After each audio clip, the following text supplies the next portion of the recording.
Welcome, my name is Spencer. This is part 5 of a 5-part video series called How to Get Started Reading the Bible. And really what we're going after is how to get started reading the Bible and getting something out of it. We don't want to just read the Bible for the sake of reading the Bible. We want to apply this to our lives and live into it, understand what it is, and how it becomes the foundation for our life.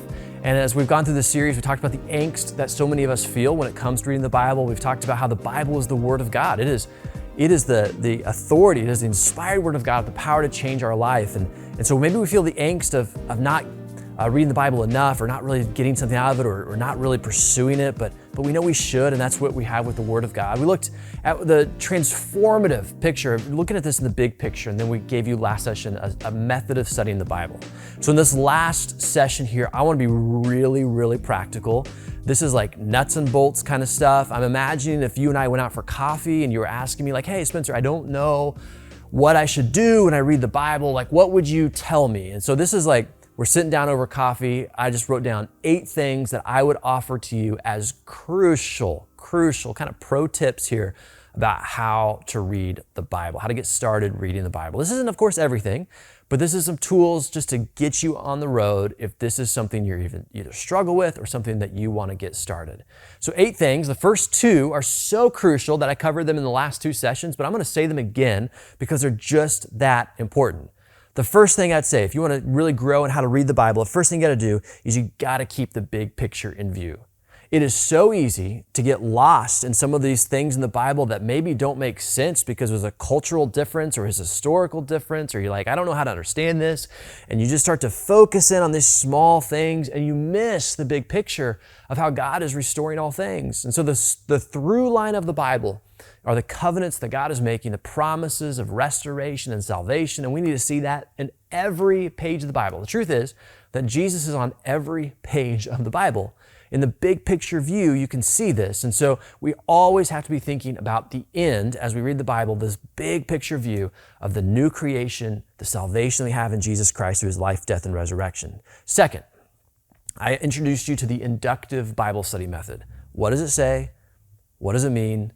What does it mean to me? These are 3 questions. It'll take some work as you get started, but as you learn how to read the Bible with these 3 questions in mind, it will transform how you understand and grow in the Bible. Really, really, really helpful. Third, I want to offer you this. You need to get a Bible that you understand. I told you this is practical. This is super practical. So you need to get a Bible that you understand. So I get it. You know, your grandma bought you a King James Bible in the 3rd grade, and you love it because you loved her. But here's what I'm going to say about that Bible. You need to stop reading it. And not because anything bad about your grandma, but you need to stop reading it because you don't talk with these and thous. You don't use those kinds of words. You need to have a Bible translation that you understand. At our church, we almost always read from the NIV. Now, there are other good translations out there. I think the NIV is readable. I think it's understandable. I think it's accurate. And so therefore, that's a Bible translation we read. But there's all kinds of translations out there. You need to find something that makes sense to you, that is readable and understandable, so that you can get something out of the Bible. So get a Bible translation that you understand. Fourth, you need to have access for notes or those kinds of things for difficult places. So I recommend that you get a study Bible. And I keep in my office, I keep NIV study Bibles to give to people. You need to get a study Bible. A study Bible will explain things like context and words, and it will make so much more sense to some of the things in the Bible that are hard to understand. So get yourself a study Bible, and I recommend the NIV study Bible. Fifth, you need to read the Bible consistently. Consistency is more important than volume. Consistency. And a lot of people struggle with this. A lot of people will get inspired to read the Bible, and they'll sit down and they'll read like 6 chapters, and then they don't pick it up again for 2 weeks. And they pick it up again and read like 8 chapters as if they're trying to make up for lost time, and they don't pick it up again for several more weeks after that. And like that is a bad method of reading the Bible. That'd be like going to the gym once a month and just doing this killer workout where you're so sore and tired afterwards that you don't do anything for another month. And it's like, why did you do any of that? Because none of it mattered because you weren't being consistent. It's better to do a little bit every day than to do a lot every couple weeks. And so what you need to do is aim for consistency. Consistency is what really matters. So if you only have the capacity in your mind to just read a little bit, Just read a little bit. Read a chapter. Read a little bit, but try to be consistent where you're reading that every day. What you're going to find as you're consistent is that your capacity grows. So you've got to be consistent. Now, to be consistent, it's also helpful to have some rhythms. So find a consistent time, a consistent place, a consistent Bible that you read out of. Some people are going to wake up early to read the Bible. I'm an early riser, but if you're not, then you're not. Find a different time. Some people like to spread their Bible reading out throughout the day. Some people like to read a little bit in the early morning, some people at lunch, some people at the end of the day. That's great. You just have to find what works for you, but you have to be consistent. You got to find a rhythm to be consistent.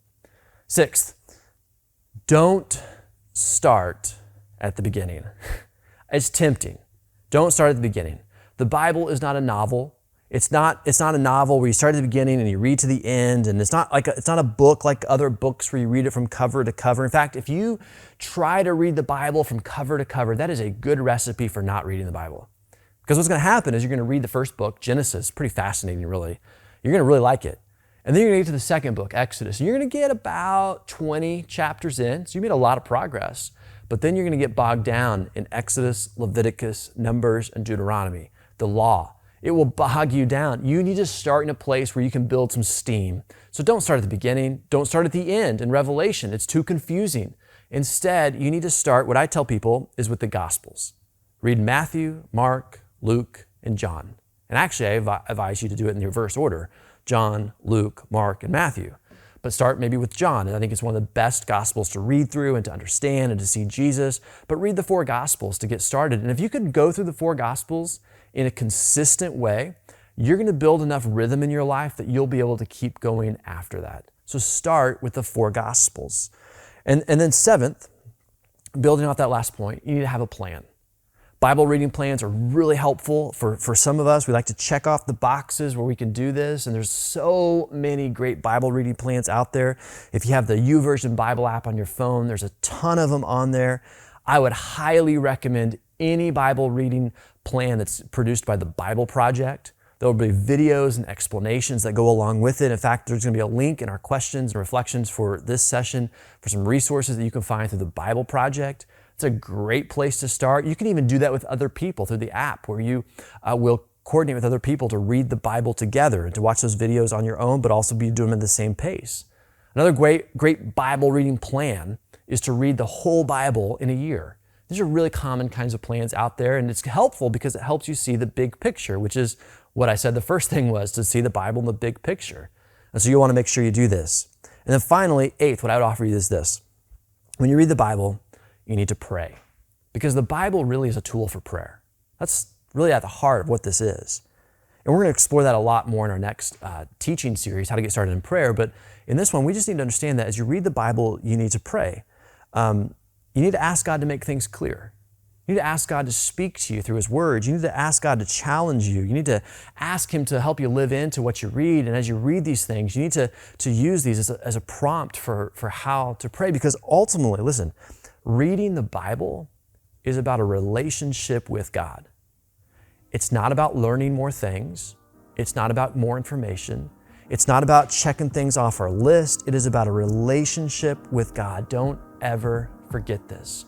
Don't make the Bible a checklist in your life. Instead, let it be a tool. It is a word of God given to you that you might have a dynamic, growing relationship with your Father who loves you. That's the real purpose of the Bible.